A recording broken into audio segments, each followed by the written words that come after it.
Hello, in front of me I've got EMPORIA Smart 4 and Samsung Smart TV. In this video I'll show you how to cast screen from a smartphone to TV using YouTube app.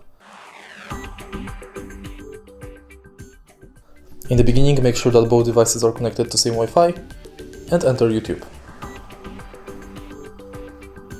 Now press the screencast button located at the top of the phone and select your TV.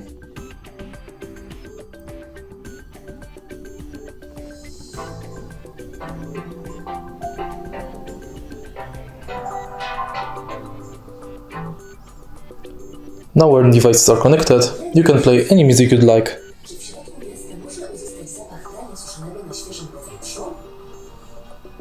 Teraz to prostsze dzięki innowacyjnym płynom Lenor. Wypróbuj Lenor Fresh Air Effect. By pranie pachniało w domu tak, jakby suszyło się na świeżym powietrzu. Czuję się świetnie, gratuluję Lenor.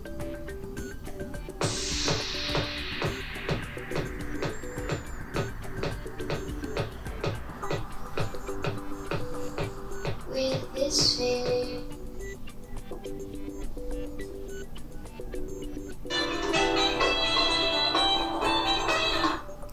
If you want to disconnect devices, again press screencast button and select disconnect. And that's it. If you find this video helpful, please leave a like, comment and subscribe.